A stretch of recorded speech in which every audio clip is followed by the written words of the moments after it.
We'll read 1 Corinthians chapter 1 verse 31. पहले कोरिन्थियों का 10वां अध्याय 31वां वाक्य।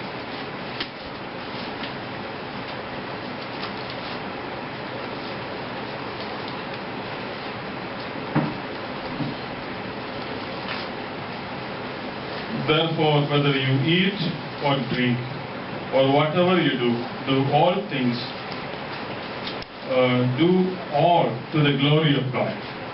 इसलिए तुम चाहे खाओ चाहे पियो चाहे जो कुछ करो सब कुछ परमेश्वर की महिमा के लिए करो। I will read it once more. मैं एक बार पढ़ूंगा। Therefore, इसलिए whether you eat or drink तुम चाहे खाओ चाहे पियो or whatever you do, चाहे जो कुछ करो do all to the glory of God. सब कुछ परमेश्वर की महिमा के लिए करो। Glory of God is a subject on which I have preached here. परमेश्वर की महिमा एक विषय है जिसके बारे में मैंने यहाँ पर प्रचार किया।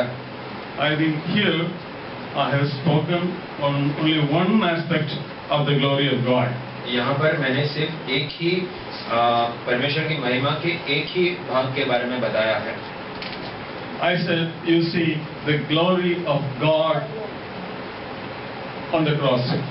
मैंने कहा कि तुम्हें परमेश्वर की महिमा प्रभु यीशु की सूली पर दिखाई देती है। Somewhere else I said, you can read Psalm 90, and if somebody can read, and you look to the skies, to the heavens, and you can see the glory of God. Look at the stars, you will see the glory of God. भजन संहिता 19 में लिखा है कि आसमान में तारों को देखो, वो भी परमेश्वर की महिमा के हस्ताक्षर जैसे हैं। That is, I did not bring that particular aspect in this group because you people are going to question. Last week that uncle said that you can see the glory of God on the Calvary. Now you are saying you can see on the glory of the God on the sky. Then if you start questioning me, I'll be in trouble. So deliberately I didn't bring it. यहाँ पर मैंने वो विषय वापस उठाकर बताया नहीं क्योंकि फिर लोग सवाल करेंगे कि अंकल ने बताया था कि परमेश्वर की महिमा प्रभु यीशु की सूली पर दिखाई देती है और आज अंकल बोल रहे हैं कि परमेश्वर की महिमा आकाश में दिखाई देता है। So something has gone wrong with uncle, you will say. तो आप कहेंगे कि अंकल में कुछ तो गड़बड़ है। You are talking about different things. क्योंकि आप अपना राय बदल रहे हैं। So I think about the glory of God, looking into the heavens, I preached somewhere else.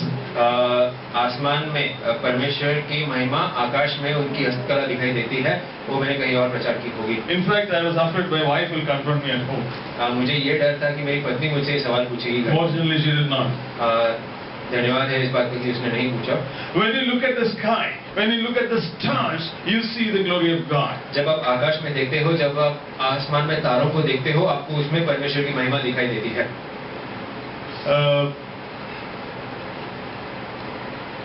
Stars show the glory of God, showing the power He has got, the power which He possesses. That is what the stars are showing. तारे दिखाते हैं कि परमेश्वर की शक्ति कितनी महान है, कितना शक्ति परमेश्वर में सीमित है। Because every star is bigger than sun. क्योंकि हम जितने भी तारों को आसमान में देखते हैं, वो सब हमारे सूरज से बड़े हैं। And if so much power is in sun, how many? I mean, crores of stars are there. How much power is packed in all those stars? अगर हमारी सूरज में इतनी गर्मी और इतनी रोशनी देने लायक शक्ति है, तो ये जो तारे हैं, जो करोड़ों तारे हैं, जो उससे भी कई बड़े हैं, तो उनमें कितनी शक्ति होगी? But on Calvary, you see the glory of the nature of God. हाँ, लेकिन प्रभु यीशु की सूली पर आप परमेश्वर के स्वभाव की महिमा देखते हैं। One aspect is the glory in His power. एक है उनके शक्ति के द्वारा उनकी महिमा जो दिखाई देती है।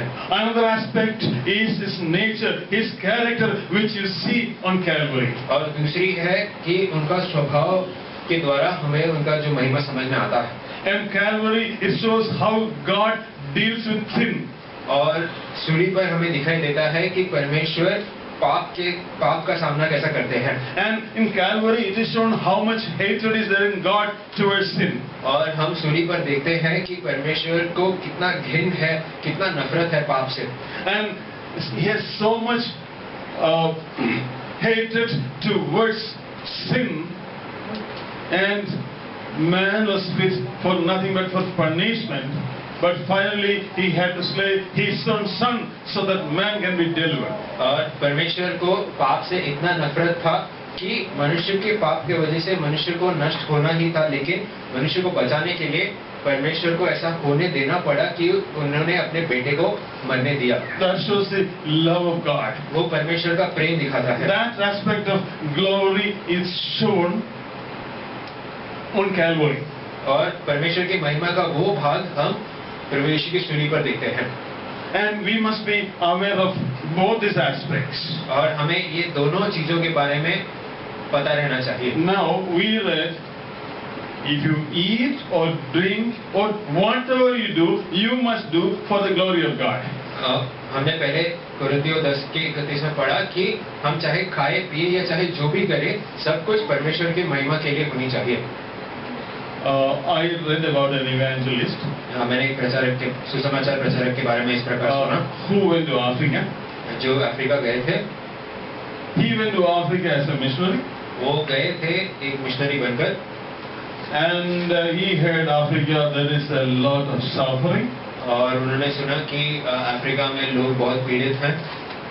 But when he in his own words, when he saw monsters there. लेकिन वो कहता है कि जब वो अपनी आंखों से जाकर देखा, तभी उसने वहाँ पर पीड़ा से ज्यादा भयानक लोगों को देखा है। Even if you are not educated, even if you are not cultured, in the heart of every human being, the laws of God are written. He knows what is wrong and what is right.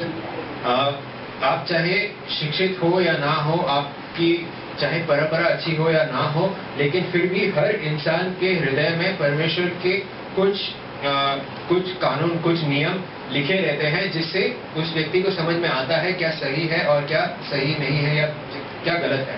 And knowing what is wrong and right, these people were living in extremely bad conditions. That means they were sinners doing all sorts of wrong things, murder and things like that. ये सब गलत, सही और गलत जानने के बावजूद भी लोग इस तरह रहते थे कि हर किस्म का पाप करते थे, हर किस्म की गंदे काम करते थे। And he asked God. और ये प्रचारक ने परमेश्वर से पूछा, What is this God? कि ये क्या है? Why did you send me here? आपने मुझे यहाँ पर क्यों भेजा? I thought these people are suffering. और यहाँ मुझे तो लगा था कि यहाँ पर सब लोग पीड़ित हैं। But these people are monsters. लेकिन ये सब राक्षस जैसे हैं। God said, परमेश्वर ने कहा, I didn't send you for their sake here. मैंने तुम्हें उनके लिए नहीं भेजा है यहाँ पर। I sent you here for my sake. मैंने तुम्हें यहाँ पर भेजा है मेरे लिए। I sent you here for my sake. मैंने तुम्हें यहाँ पर मेरे लिए भेजा है। When I read this, मैंने जब ये पढ़ा, I started evaluating our own mission. तब मैं हमारे ही सुसमाचार सेवकाई के बारे में सोचने लगा। We have been working, I think from 95 onwards, very sincerely in different parts of this country. हम 1995 से इस देश के अलग-अलग जगहों पर हम काम कर रहे हैं। All the time I was thinking that when I looked at my own heart, I didn't realize that I was doing the work of the Lord for the glory of God. तो इतने सब समय पर भी मुझे ये कभी समझ में नहीं आया कि जो भी काम हम कर रहे हैं वो परमेश्वर की महिमा के लिए है। I had some sort of burden, some sort of compassion for the people who are not heard about Christ. So I thought it is my duty to go and speak gospel to them.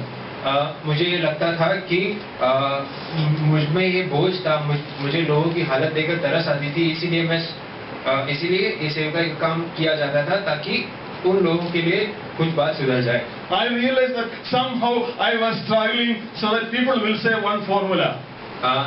और मुझे समझ में आया कि मैं इतना मेहनत कर रहा था ताकि लोग जो है, वहाँ के जो लोग हैं, वो कम से कम एक फॉर्मूला तो रट कर बोले। I think most of my people, I mean, who are working in the mission field, all of them are struggling so that people will say one formula. हमारे जितने भी सेवक लोग हैं हमारे जगहों पर, वहाँ पर वो सब यही प्रयास में है, यही मेहनत में है कि किसी तरह वहाँ के लोग एक फॉर्मूला रटकर बोले। What is that formula? वो फॉर्मूला क्या है? It is based on Acts chapter 16 verse 31. वो प्रेरितों का काम 16 का 31 में दिया गया है।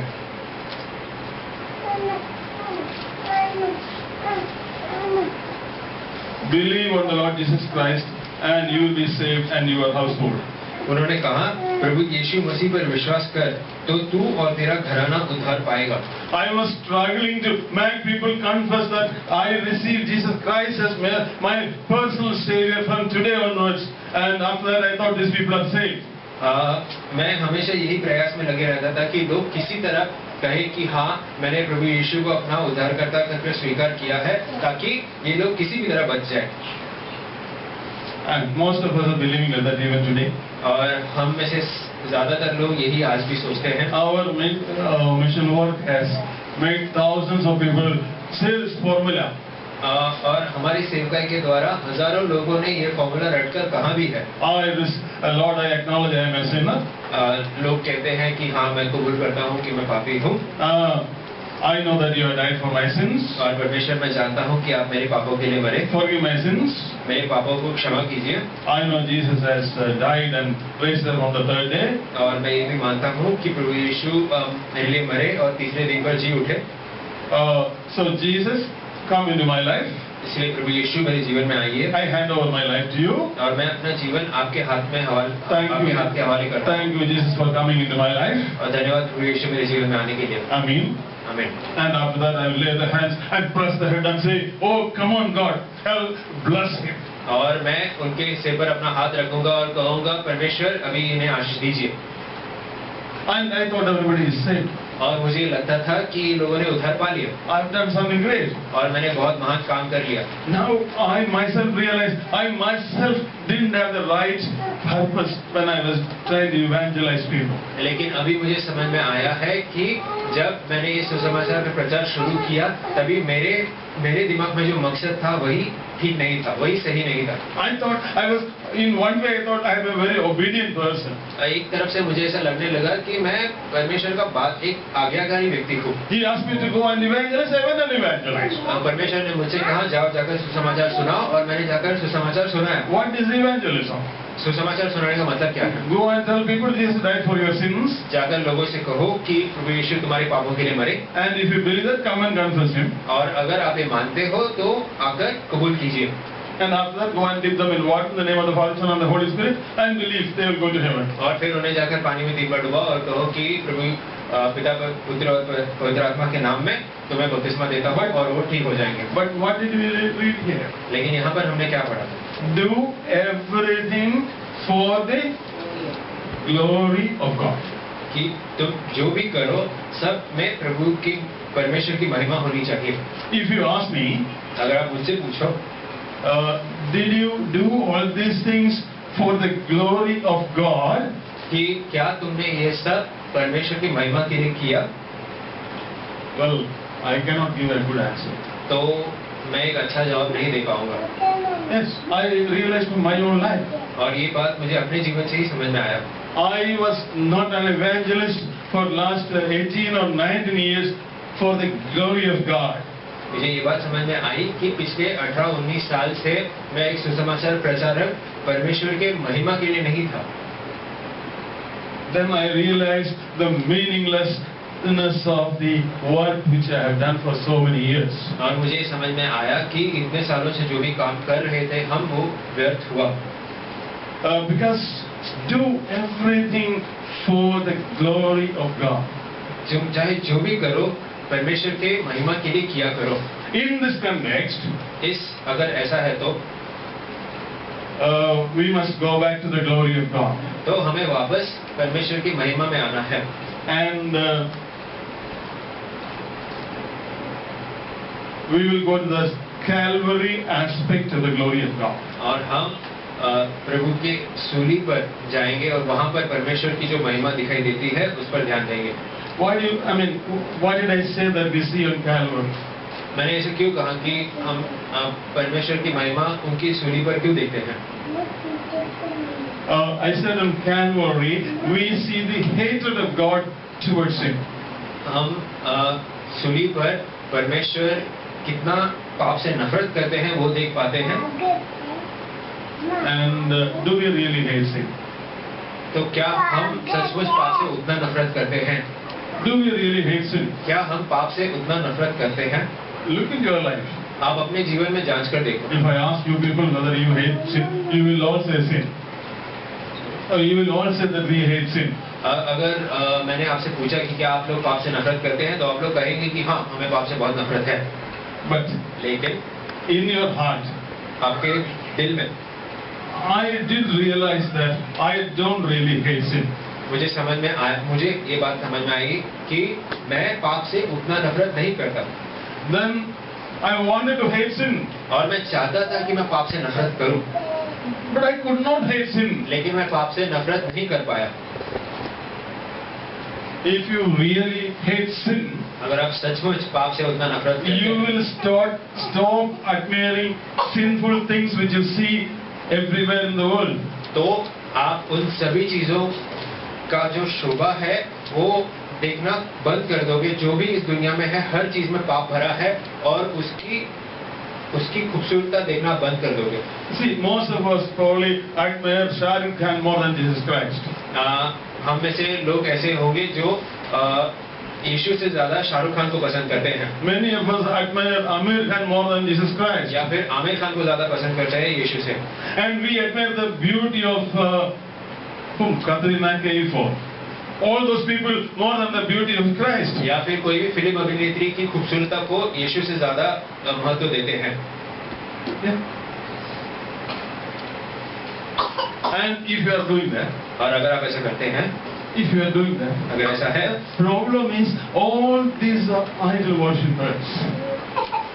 मुश्किल ये है कि ये लोग जो भी हैं सब मूर्ति पूजा करने वाले हैं। Ask them, they all will say, our favorite God is Ganpati. अगर आप उनसे पूछो तो वो कहेंगे कि मेरा सबसे प्यारा भगवान ये है। And okay, forget about film stars. Film अभिनेताओं को छोड़ो। Another person whom we admire. एक और व्यक्ति जिसे हम बहुत पसंद करते हैं। Who is the most popular person in this country? इस देश में सबसे प्रसिद्ध व्यक्ति कौन है? Sachin Tendulkar. Sachin Tendulkar. Even 3-year-old child start doing this. 3-year-old child start doing this. 3 साल का बच्चा भी क्रिकेट खेलने लगता है। Nobody wants to be a follower of Christ, even among Christians. ईसाई लोगों में भी कोई भी परमेश्वर प्रभु यीशु का चेला बनने के लिए तैयार नहीं। Everybody wants to be a Sachin Tendulkar. लेकिन सभी एक सचिन तेंदुलकर बनना चाहते हैं। Can we say that we hate sin? तो क्या हम सचमुच कह सकते हैं कि हमें पाप से नफरत है? If we hate sin, अगर हमें पाप से नफरत है, there is only one person we can admire. तो सिर्फ एक ही व्यक्ति है जिसे हम पसंद कर सकते हैं। Admire may not be person. Admire is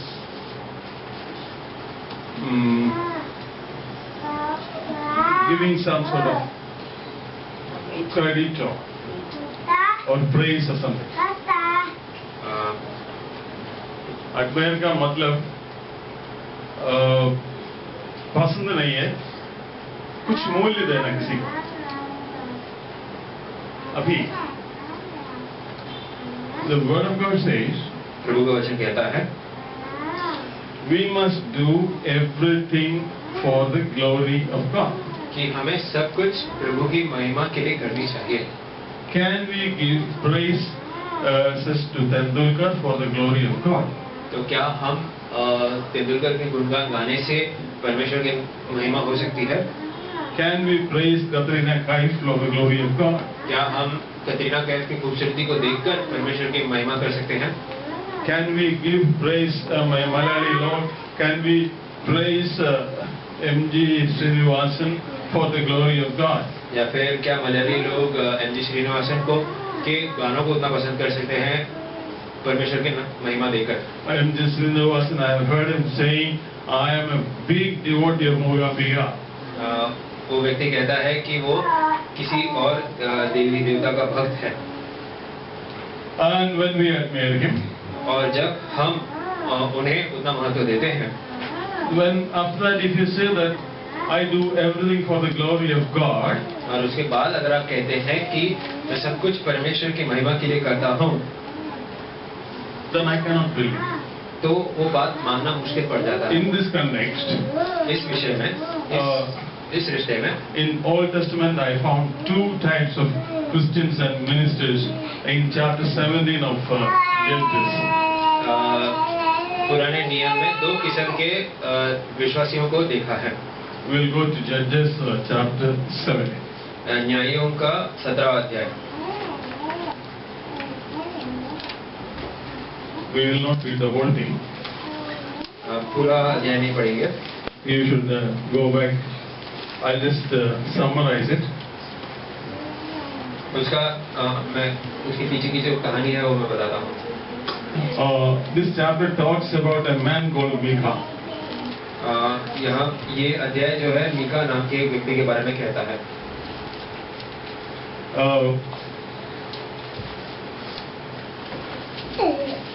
You see that Micah wanted to please God.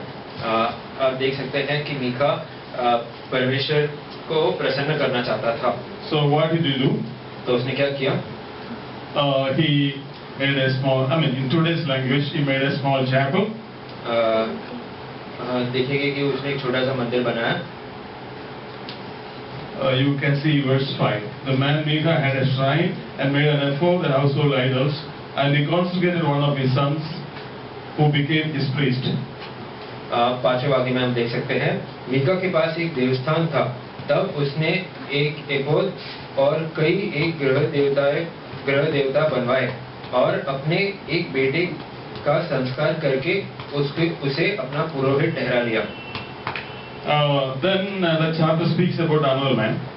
फिर वो अध्याय दूसरे एक व्यक्ति के बारे में बात करता है। It is about a Levite. वो एक लेवीय व्यक्ति के बारे में है। Levite, according to Old Testament, his job was to be a priest. Levi गोत्र के जो लोग थे, उनका जिम्मेदारी था कि वो पुरोहित बनेंगे। All his needs were met by other tribes. और उनकी जो भी जरूरतें थी, वो बाकी गोत्र के लोग संभालते थे। So this man was taken care of. तो ये जो लेवी व्यक्ति था, उन्हें संभाला जाता था। So, but he was not very happy. लेकिन वो उतना खुश नहीं था। So he started from his house for looking for an opportunity. तो वो अपने घर से निकल पड़ा एक मौका ढूंढते। And he came to the house of Micah. और वो मीका के घर पर आया। When Micah heard this man is from the tribe of Levi, he was very happy. और जब मीका ने मीका को समझा कि ये व्यक्ति लेवी गोत्र के हैं, तो वो बहुत खुश हो गया। So Micah told, why don't you become my priest and stay at my home? I will give you 10 shekels and a set of dress. तो मीका ने कहा कि आप मेरे इस देवस्थान में पुरोहित बनकर क्यों नहीं रहते, तो मैं तुम्हें इतने पैसे दूंगा और इतने कपड़े वगैरह भी दूंगा। And your food also will be taken care of. और आपके खाने पीने का भी इंतजाम हो जाएगा। The man was very happy.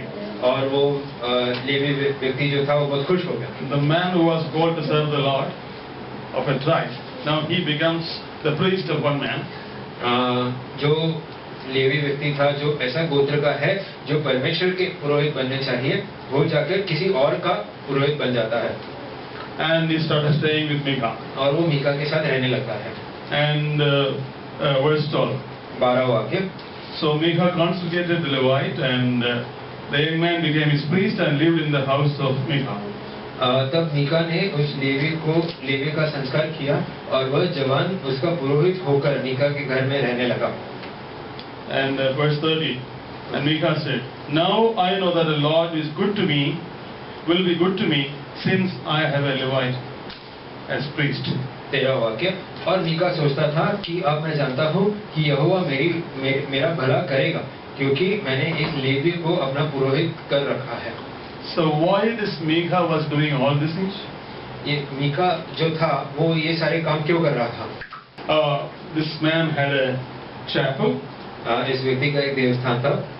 There was an ephod. और उसमें एक एपोद था। That was okay. That was something from God's side. वो ठीक है, क्योंकि वो परमेश्वर का ही बताया गया चीज है। And there was some idols also. और वहाँ पर मूर्ति भी थे। And which was forbidden by God. और वो एक ऐसी बात है जिसके बारे में यहोवा ने सख्त मना किया। And he had a Levite priest also. और उसके पास एक लेवी गोत्र का एक पुरोहित भी है। Something of God and something of the world. उसके पास परमेश्वर की भी थोड़ी बहुत चीजें हैं और इस दुनिया के मुताबिक भी थोड़ी बहुत चीजें। He mixed them nicely. और उसने ये मीका ने वो दोनों को अच्छी तरह से मिला लिया। Some things of God and something of the world. क्योंकि उसके देवस्थान में परमेश्वर की भी चीजें हैं और बाहर की चीजें भी हैं। And he had a Levite priest. और उसके पास एक लेवीय पुरोहित भी है। And now he says, और अब वो सोचता है God is going to bless me. कि अभी यहोवा मेरे साथ अच्छा रहेगा। So what was the aim of making all this church, the chapel and all those things? ये देवस्थान बनाने का, वहाँ पर पुरोहित ठहराने का सब मकसद क्या है? God will bless me. ताकि यहोवा उसे आशीष दे। Today's many of the believers are like that. और आज बहुत सारे विश्वासी भी ऐसे ही। Why are we coming to the church? हम कलीसिया क्यों आते हैं? God will bless me. ताकि परमेश्वर हमें आशीष दे। Why are we giving tithe? हम टाइट क्यों देते हैं? Because God will bless me. क्या? ताकि परमेश्वर मुझे आशीष दे। I feel very good. और ये बात से मुझे बहुत खुशी होती है। Oh, God will bless me. क्योंकि परमेश्वर मुझे आशीष देगा। I resigned my job. मैंने अपनी नौकरी छोड़ दी। Came to the ministry. सेवकाई में आया। Sacrificed so much. और इतना सब त्याग दिया। God will bless me. परमेश्वर मुझे आशीष देगा। This is the type of Christians and believers whom you see, or one type of Christians whom you see today. एक प्रकार के विश्वासी लोग हैं जो आपको आज दिखाई देंगे। Something of the world. थोड़ी बहुत चीजें दुनिया के भी हैं। Something of God.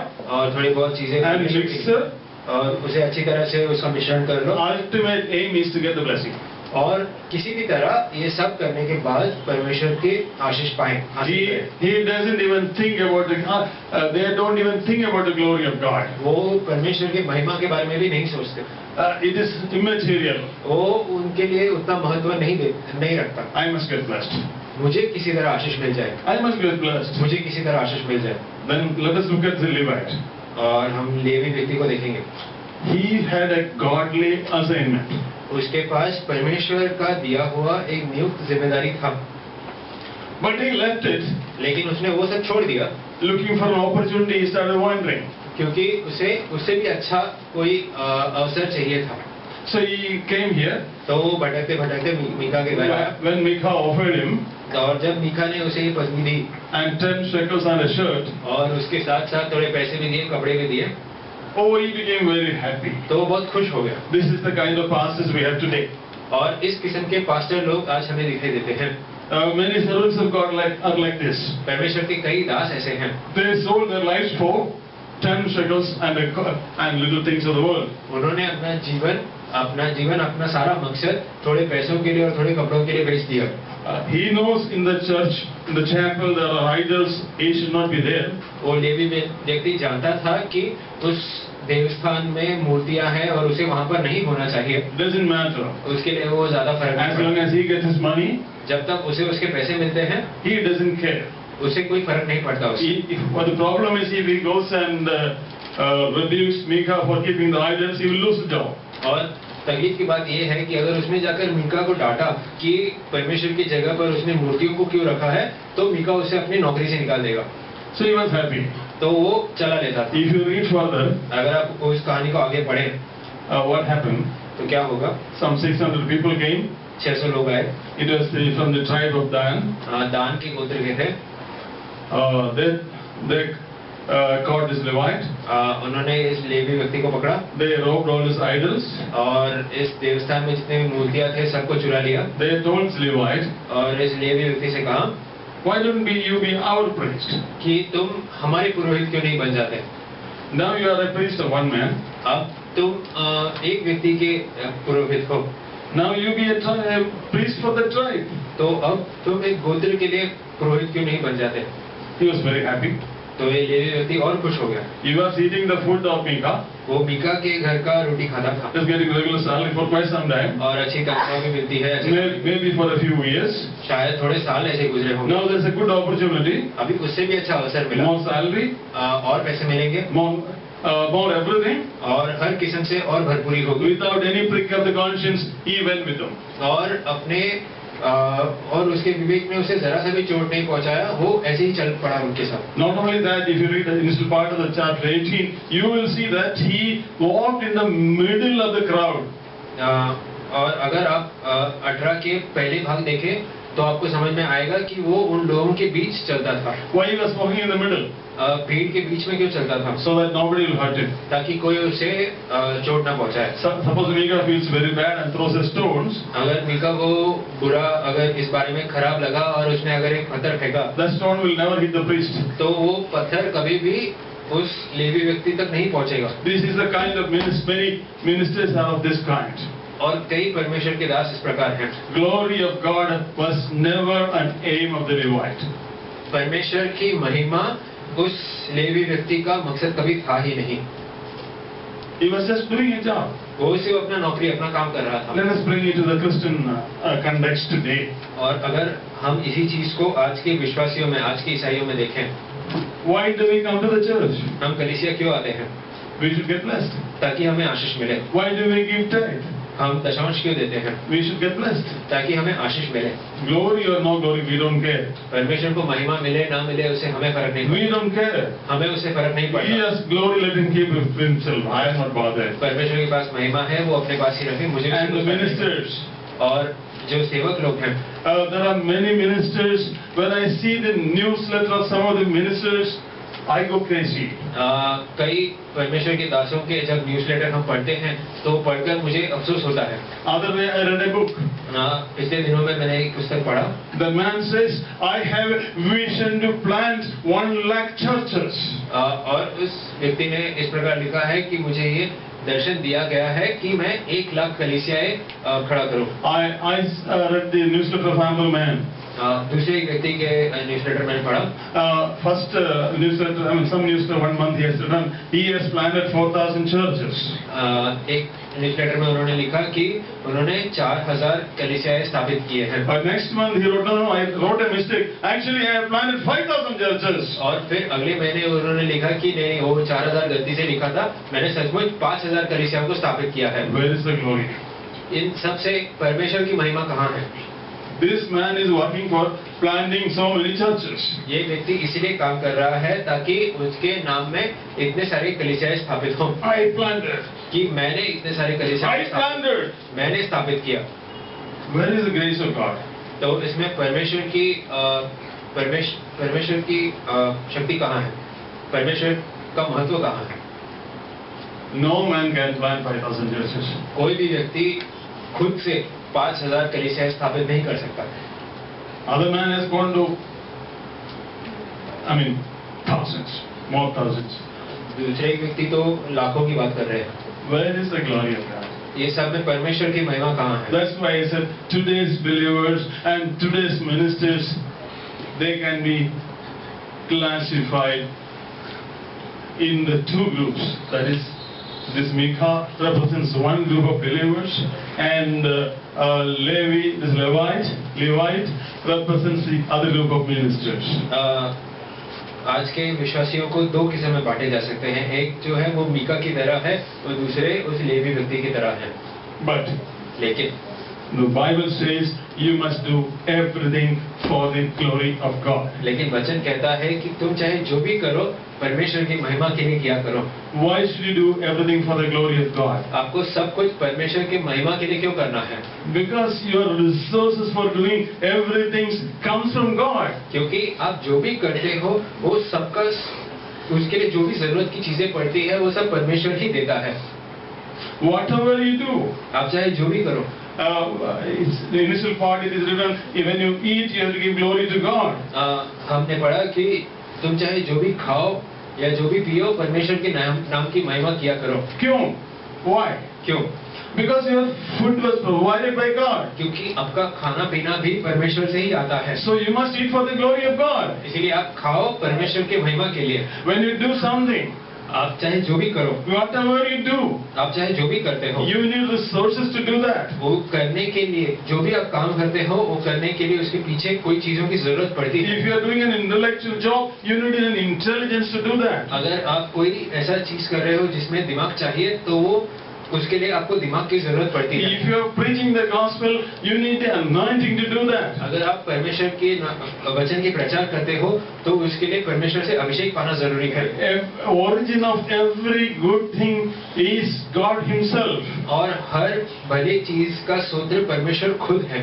And unless He provides these things, we cannot do anything. और जब तक वो ये चीजें नहीं देते आपको, तब तक आप इनमें से कुछ भी कर भी नहीं सकते। So my question is, इसलिए मेरा सवाल ये है, when we look back at our lives, जब हम अपने जीवनों को देखें, we are a mission church. हमारा कलीसिया सेवकाई करता है। We did plant hundreds of churches. हमने कई कलीसियाओं को स्थापित भी किया है। Today I am realizing, लेकिन आज मुझे समझ में as the leader of this group, इस कलीसिया का नेता I am होने confessing, मैं ये बात कबूल करता हूँ I didn't do for the glory of God. कि मैंने ये सब परमेश्वर की महिमा के लिए नहीं किया। It took 4 or 5 years of sickness for God to teach me this truth. और 4-5 साल बीमार पड़ने के बाद ऐसा मुझे पढ़ना पड़ा ताकि परमेश्वर मुझे ये बात सिखा सके। Let me tell you, becoming sick is a good thing. बीमार पड़ना एक अच्छी बात है, God will teach you many things through your sickness. क्योंकि परमेश्वर आपकी बीमारी के द्वारा आपको बहुत सारी चीजें सिखाएंगे। Now I understood the meaning of when Paul said, "In your weakness, my grace will abound." अब मुझे समझ में आ रहा है जो पौलुस ने कहा कि हमारी कमजोरी में परमेश्वर की महिमा किस प्रकार दिखाई देती है। Now I understand the meaning of that. उसका मतलब मुझे समझ में आ रहा है। I told the Lord, और मैंने परमेश्वर से कहा yes, I have been working for you.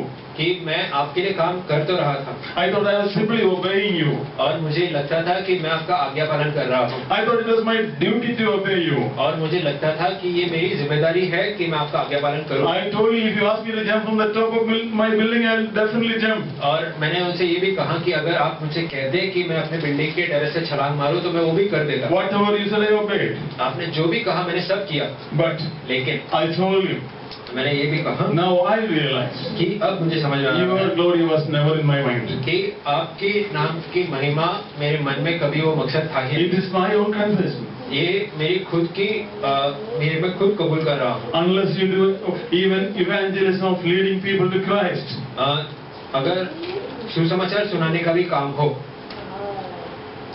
it has to be done for the glory of Christ. वो भी परमेश्वर के नाम की महिमा के लिए। Let me come to the initial part. वापस शुरुआत में आते हैं I said I have been toiling to make people say one formula. कि मैं इतना मेहनत कर रहा हूँ ताकि लोग एक बात रटकर बोले, But लेकिन I always believed and told people, if you just repeat this formula, you will be saved. और मैं यही लोगों से भी कहता था कि अगर तुम ये बात अपने जुबान पे दोहराओ या कबूल करो तो आप उद्धार पाओगे। If I say it is not true, अगर मैंने कहा कि ये सच नहीं है, people will quote Acts chapter 16 verse 31. तो लोग प्रेरितों का काम 16:31 मुझे पढ़कर सुनाएंगे। To be frank, you must understand that particular verse in the context of that verse. लेकिन अगर आपको वो वाक्य उसके पूरे मतलब में समझना चाहिए। Paul taught this words to, is it Paul saying? Let us go to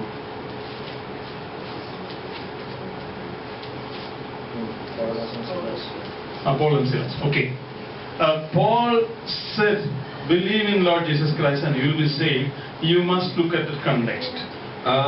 पौलुस ने उस व्यक्ति से कहा कि प्रभु यीशु मसीह पर विश्वास करो तो तुम और तुम्हारे घराना उद्धार पाएंगे।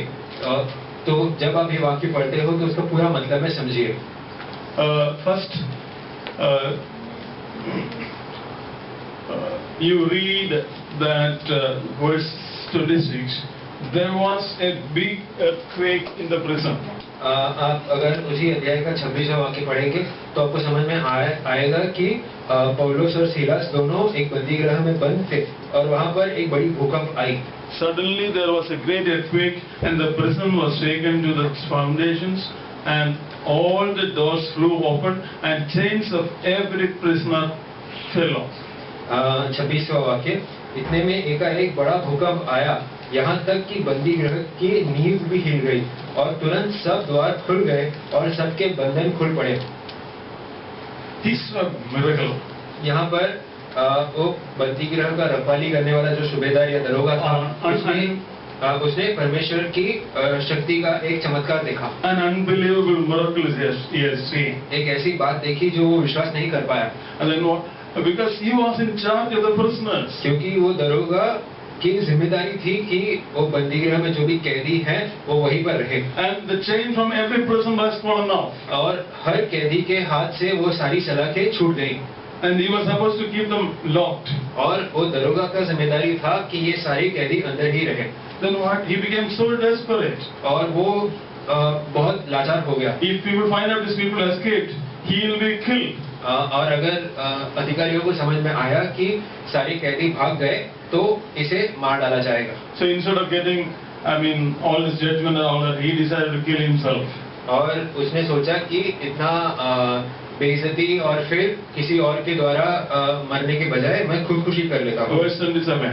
27वां वाक्य। He drew out the sword and would have killed himself, supposing that the prisoners had been fled. 27वां वाक्य का आखिरी भाग। उसने तलवार खींचकर अपने आप को ही मार डालना चाहा। And then what happened? Verse 29. He called for a light. 29वां वाक्य। तब वही दिया मंगवाया। And finally, verse 29, comes to Paul and Silas trembling. और कांपते हुए पौलुस और सीलास के आगे गिरा। And finally, verse 29, he fell down before Paul and Silas. तब वो दिया मंगाकर लपका और कांपता हुआ पौलुस और सीलास के आगे गिरा। And verse 30, he brought them out. और 30वां वाक्य, उन्हें बाहर लाकर कहा। And then he asked them, what must I do to be saved? हे सज्जनों, उद्धार पाने के लिए मैं क्या करूं? And then Paul says, और फिर पौलुस ने कहा, believe in Lord Jesus Christ, कि यीशु में विश्वास करो, then you will be saved. तो तू और तेरा घराना उद्धार पाएगा। We have forgotten all these verses. हम ये सारे वाक्य भूलकर, and yes, this whole context we are forgetting. ये पूरा किस परिस्थिति में, किस अवस्था में ये बात बोली गई थी, वो बात कोई याद नहीं रखता। And we keep on telling, believe in Jesus and you will be saved. और हम सब लोग से कहते रहते हैं कि यीशु में विश्वास करो तुम बच जाओगे। Believing is not enough. लेकिन सिर्फ विश्वास करने से पूरा नहीं होता। Look at the glory of God in Calvary. परमेश्वर की महिमा को देखो उनकी सूली पर। God had to slay His son because of the weight of the sin of the mankind. परमेश्वर को अपने बेटे को मार डालना पड़ा क्योंकि मनुष्य के पाप का बोझ उतना बड़ा था। To get saved, you must have a proper conviction of your sins. और अगर आपको उद्धार पाना है तो उसके लिए आपको आपका पाप का पूरी तरह से एहसास होना चाहिए। And I have read other day. मैंने पिछले दिनों में पढ़ा। There was a great man called George Whitefield. George Whitefield नाम के एक महान व्यक्ति थे। He brought a lot of revival. और उन्होंने बहुत जागृति लाई। He used to preach like this. वो इस प्रकार प्रचार करते थे। When you are monsters. जब तुम राक्षस की तरह थे। And you are sinful. और जब आप पापी हो। You must cry for your sins in front of a holy God. तो आपको आपके पापों को कबूल करके एक पवित्र परमेश्वर के सामने रोना चाहिए। And if you won't cry for yourself, I will cry for yourself. और अगर तुम खुद के लिए नहीं रोते तो मैं तुम्हारे लिए रोऊंगा। And this man used to cover his face and used to cry like a child. और वो अपने मुंह को ढककर एक बच्चे की तरह रोने लगता था। And people got saved. और लोग उद्धार पाए। That's the real salvation. और ये एक असली उद्धार है। Then in another century there was a great man of God, John Wesley. दूसरे एक सदी में जॉन वेस्ली नाम के एक महान व्यक्ति थे। He was also always concentrating on the holiness and righteousness of God. और वो भी उनका विषय हमेशा यही रहता था कि परमेश्वर कितने पवित्र और कितने धार्मिक हैं।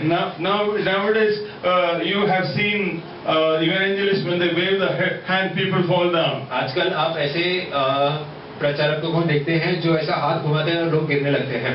And when Wesley preached also people fell down. और जब वेस्ली प्रचार करते थे तभी भी लोग गिरते थे। But they will not get up. लेकिन वो उठ नहीं पाते। And they will be unconscious for quite some time. और वो बेहोश ही पड़े रहते थे। But what happened to us? लेकिन हुआ क्या? If you are a drunkard, you will not drink again. कि अगर आप एक शराबी है तो आप वापस शराब छोड़ोगे नहीं। आजकल people will fall and will drink more, get up and drink more. लेकिन आजकल के प्रचारकों के सेवकाई में लोग गिरेंगे लेकिन उठकर वापस पीने लगेंगे। And if you are a liar, if you fall, you will tell more lies. और अगर आप झूठे हैं और उसके बावजूद आप अगर गिरे तो उठकर आप और झूठ बोलोगे। But people who fell in, there is a written document somewhere in one of those meetings, when the meeting dispersed, there were 1,800 people still flat on the ground. एक जॉन वेस्ली की मीटिंग में ऐसा हुआ कि meeting पूरा खत्म हो चुका और उसके बाद लोग चले गए, उसके बावजूद 1,800 लोग अभी भी जमीन पर पड़े हुए थे। And they, because of the weight of their sins, when this man preached, they became unconscious. और उनका पाप का बोझ इतना था कि जब एक व्यक्ति प्रचार करते थे तो वो लोग बेहोश पड़ जाते थे। I went to one of our churches in Bombay. हमारी कलीसिया बम्बई में मैं गया। A big meeting in Bandra. Bandra में एक बड़ा मीटिंग था। They said every pastor and evangelist, if you want to get blessed, you come to the front. और कहा कि अगर जो भी पास्टर और सुसमाचार प्रचारक है, अगर वो आशीष पाना चाहते हैं तो आगे आइए। I didn't want to go. मैं जाना नहीं चाहता था। But I thought if I don't go, it will be pride on my side. लेकिन मैंने सोचा कि अगर मैं ना जाऊं तो ये मेरे तरफ से गुरूर या घमंड समझा जाएगा। Everybody was standing like this. तो सभी लोग एकदम सीधे खड़े थे। One lady, I mean Western lady, in jeans and what did you put on the top? T-shirt, right? T-shirt. She just came. तो एक औरत आई जो जीन्स और टी शर्ट पहनकर आई थी। She just moved her hand like this and pushed everybody down. और आकर उन्होंने अपने हाथ से सब लोगों को ढककर कर गिरा। And all the people were falling down. और सभी लोग गिरने लगे। I was standing. मैं खड़ा था। There is another man called George Butti, an evangelist, a Malayali. दूसरे जॉर्ज पुटी नाम के एक व्यक्ति थे जो एक प्रचारक है, मलयाली है। He also didn't fall down. वो भी गिरे नहीं। Everybody else fell down. बाकी सभी लोग गिर गए। Oh, they thought these people are too tough. और उन्हें लगा कि ये लोग कुछ ज्यादा ही सख्त हैं। So the chief pastor of New Life came. तो न्यू लाइफ के चीफ पास्टर आए। And he laid hands on me. और उन्होंने मेरे ऊपर हाथ रखा। Pushed me. और ढकला। I just fell down, but I got up immediately. और मैं गिरा और मैं फिर से उठा। Now I was careful. और अभी मैं सावधान था। I kept one leg down behind. और एक पैर मैंने पीछे जकड़कर He रखा। tried his best to push me. और वो मुझे ढकल रहा है। I won't fall down. लेकिन मैं गिर नहीं रहा हूँ। Then one man is coming and whispering in my ears. और फिर एक व्यक्ति आकर मुझे कान में बोलता है, Brother, yield to the Holy Spirit. कि अपने आप को पवित्र आत्मा को समर्पित कर दो।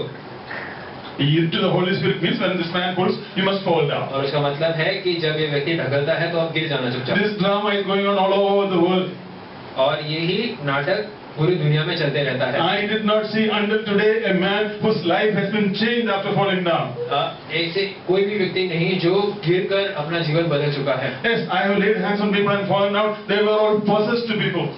जो भी व्यक्ति पर मैंने हाथ रखा और वो लोग गिरे, उन्हें दुष्ट आत्मा पीड़ित करते थे। And I cast out the demons and they got of estranged people. और उन दुष्ट आत्मा को निकाल दो तो लोगों की जिंदगी बदल जाती थी। But this drama is going on. लेकिन ये जो नाटक है, Where is the glory of God? ये सब चलते रहता है। In salvation, if the glory of God is to be manifested, you must have a proper conviction of your sin. You must realize the weight of your sins in your life, and when you properly repent, then only you can be saved. Otherwise, you are speaking the formula is meaningless.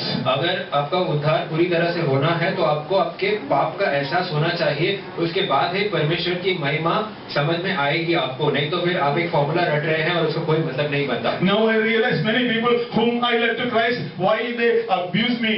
अभी मुझे समझ में आ रहा है कि जितने लोगों को मैं विश्वास में लाया हूँ वो लोग पीछे मुड़कर वापस गाली क्यों देते हैं। Many of the people whom I am supposed to have brought to Christ, today they accuse me.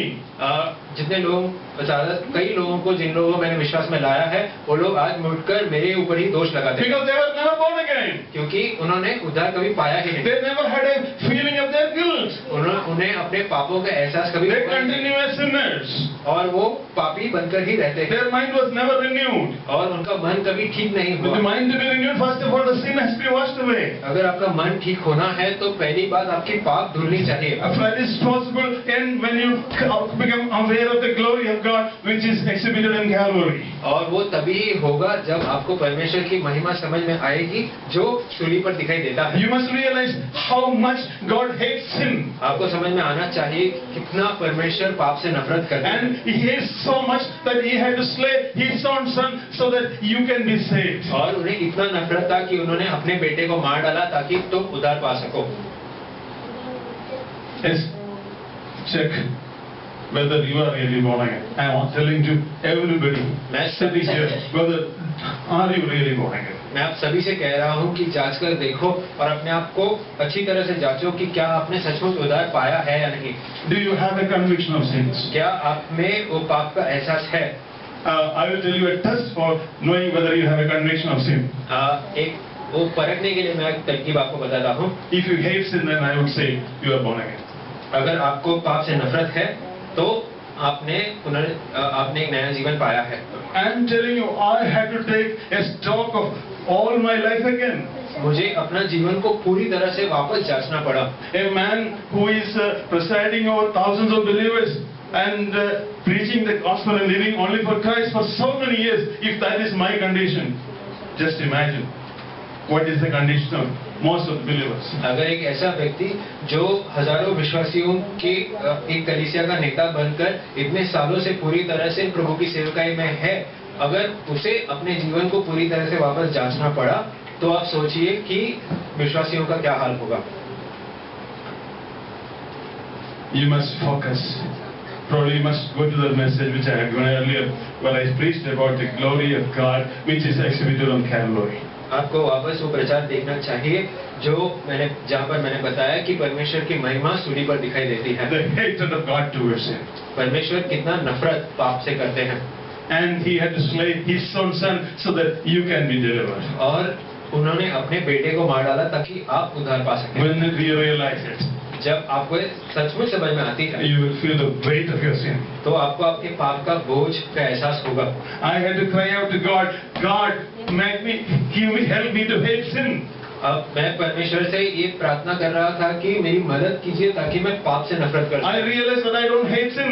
मुझे समझ में आया कि मैं पाप से उतना नफरत नहीं करता। I started crying, Spirit of God, please work in my heart and help me so that I will hate sin. मैं प्रार्थना करने लगा, पवित्र आत्मा मेरी मदद करो ताकि मैं सचमुच पाप से नफरत कर पाऊं। Where do we stand? हम कहाँ खड़े हैं अभी? Where do we stand? हम कहाँ खड़े हैं अभी? Let's pray. हम प्रार्थना करें। Vasan?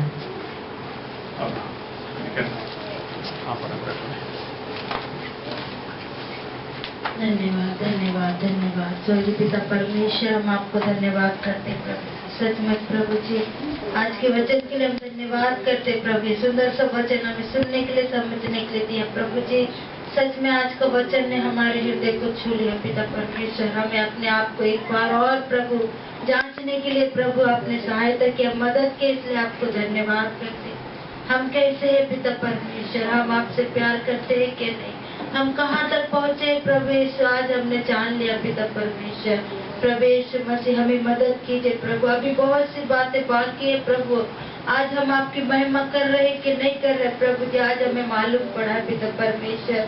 ये सारी बातों को प्रभु यीशु हमें प्रभु जानने के लिए आपने सहायता की, इसलिए धन्यवाद करते हैं प्रभु यीशु मसीह। हम अपने आप को और भी सुधारने के लिए और भी आपके लायक बनाने के लिए प्रभु हमें सहायता कीजिए पिता परमेश्वर। आज तक हम क्या कर रहे थे प्रभु हमें नहीं मालूम, लेकिन प्रभु आपको महिमा देने के लिए प्रभु, आपकी महिमा करने के लिए प्रभु हम इन दिनों में सहायता कीजिए, मदद कीजिए प्रभु। आपको धन्यवाद करते और आपकी महिमा प्रभु क्रूस पर दिखाई देती है, इसलिए आपको धन्यवाद करते प्रभु जी। प्रभु जी यहाँ पर सुने हुए हर एक भाई बहनों के लिए मैं प्रार्थना करते प्रभु जी, हर एक को आपको चरणों में लाते, आपको वचन के अनुसार प्रभु आगे बढ़ने के लिए हर एक बहन भाइयों को आप सहायता कीजिए, मदद कीजिए प्रभु। आपको धन्यवाद करते इन दिनों में प्रभु हम बहुत कुछ सीख कर प्रभु और बहुत आगे बढ़ने के लिए प्रभु हम सबको सहायता कर, मदद कर, इसलिए आपको धन्यवाद करती हूँ। आपको दासों को भी आपने अभिषेक किया और सामर्थ्य से भरकर वचन बांटने के लिए आपने उन्हें सहायता किया, मदद की, इसलिए आपको धन्यवाद करते प्रभु। सब आपकी महिमा के लिए होना दो प्रभु जी, और आगे बढ़ने के लिए हर एक को प्रभु सहायता करिए, मदद करिए प्रभु। आप ऐसा करने वाले परमेश्वर हैं, इसलिए आपको हम धन्यवाद करते हैं। सभी बात प्रभु यीशु मसीह के नाम में प्रार्थना करते पिता।